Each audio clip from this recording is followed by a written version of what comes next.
some of you asked specifically about how to solve problem 4 here on your. So let me run a demo in Excel. Okay, let's zoom in on this. Okay, so hopefully you should be able to recognize this kind of exercise. This is the kind of exercise where they give you x1, they give you x2, they give you one regression that already exists that they did with x1 and x2, and the question is just whether the interaction term makes a contribution. The interaction term being x1 times x2. And so what you're going to do is you're going to run this same regression with one more variable you call x3, and that x3 is this x1 times x2. Because we are only interested in whether this x3 variable is significant, then the correct hypothesis test is, of course, whether beta 3 is equal to 0 or not equal to 0. So here you just need to fill in something similar to this, but with x1, x2, and x3. We're going to open the data and we're going to run our regression. Okay, so this is your data. We have quality alcohol chlorides, and here you're going to want x3, which is equal to x1 times x2. That means it's going to be alcohol times chlorides. The way you get it is you do this times that for the first cell, and then you drag it down.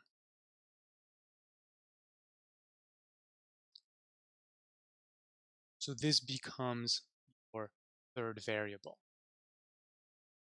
Now you're going to run a regression into data, data analysis, regression.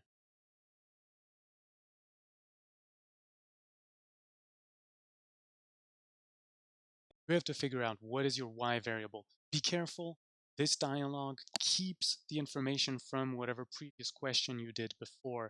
And so it's easy to get the wrong column. Right here, it's picking up the wrong column. What I want is the quality column first. I want to see if quality can be determined by alcohol and chlorides. And then for the x range, added this x3 variable because we want all three.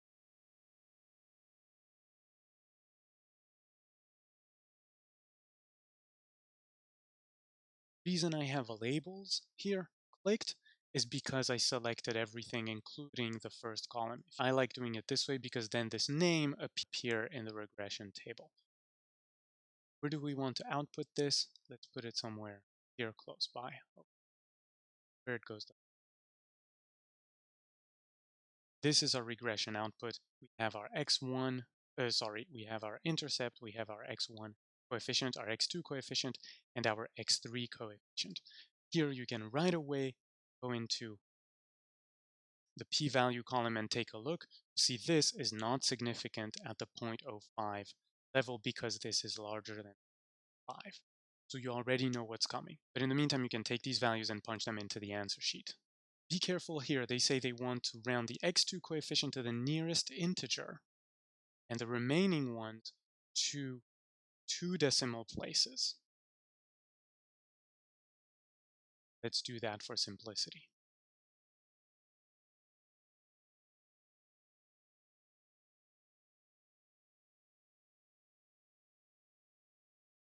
So x2, they're going to want minus 100, and the others are 757, minus 013, and 887.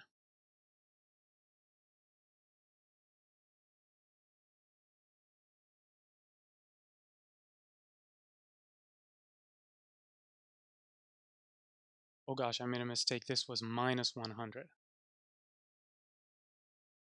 See, you have to pay attention. Hopefully, I would not have made that mistake if I wasn't just jumping back and forth, but actually had those two side by side. So a good piece of advice is have your two windows open side by side. Here, I'm not doing it because I'm trying to get a really big font for you to see in the video. Let's check the t-stat. Another thing you can do is just copy and paste.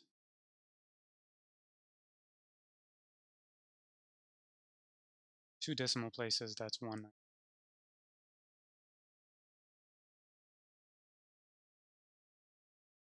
P-value, 3 decimal places, 7.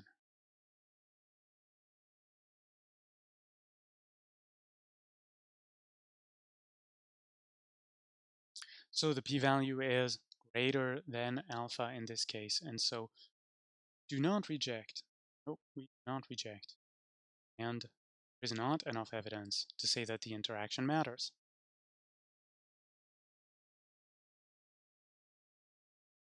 Which regression model is more appropriate? Well, since the new variable did not help, then we should keep the old model, right?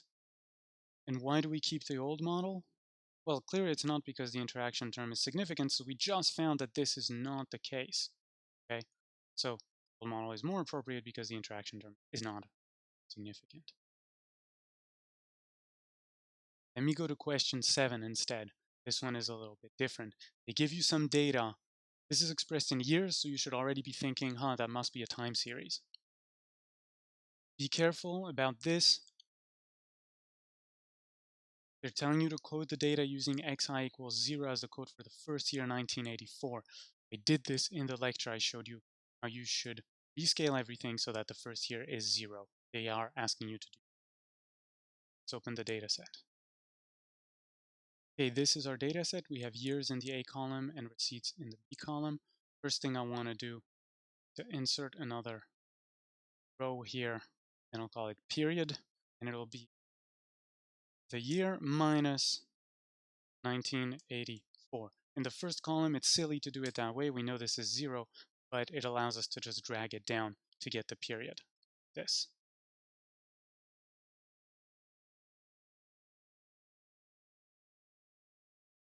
Plot the data and choose the correct graph. How do we do that? This is the data we want to plot. We just do insert, and then let's do a scatter plot like this. Just to be sure, it does have the years on this axis and the receipt on that axis.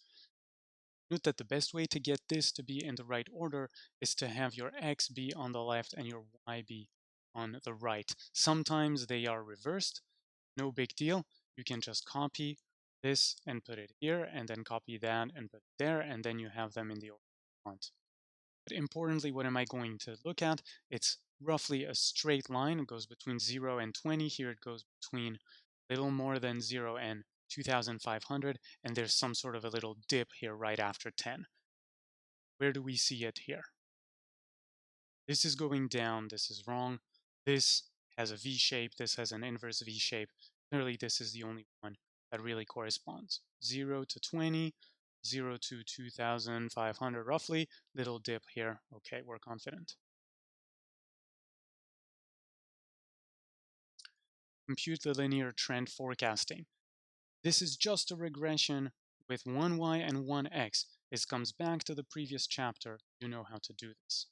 Select data analysis, regression, y range. Careful, your y range are the receipts.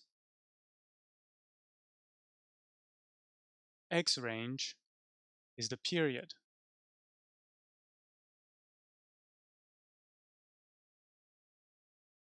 This is essentially the only way you're going to get these questions wrong is if you put the wrong column in the y range and x range. So be really careful about that. Again, I selected the labels. I want my output range to be, yeah, sure, here, this works. And this is our regression. Zoom out a little bit. This is our regression. 39282 and 8185. They just want one decimal place.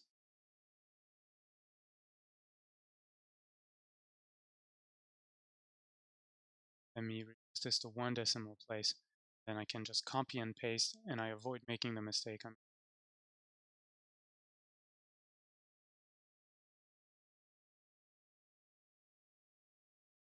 See if that works. Yes, we're good. Plot the trend line. First thing to see, this slope is a positive number. So this is not the right answer. The slope is negative. This is not the right answer because the slope is negative. So it's either B or D. Second thing to look at, this intercept. What is it? 392. So I need to find an intercept around 400, sorry. This looks like an intercept around 400. Does this look like an intercept around 400? No. So we're good. We can choose this line even without plotting it, we know.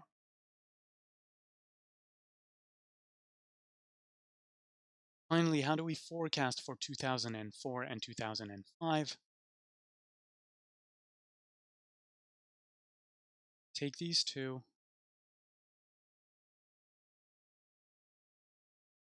extend them, take this one and extend them. Then you have the number of the period, right? 2021. All you want to do is plug in these values, but with 20 and 21. So this is equal to the intercept. Press F4 to put the dollar signs, plus slope, press F4 to get the dollar signs, or function F4 if you're on a Mac, times this number. Okay, this is the approximation for 2004. This is the approximation for 2005. Let's reduce them to just one decimal place. Let's check that's what they want. Want one decimal place? Yes. Okay.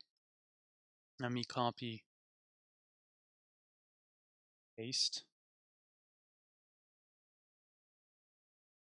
Let me copy, paste, check. What conclusions are we reaching? We are getting an upward trend, a clear upward trend.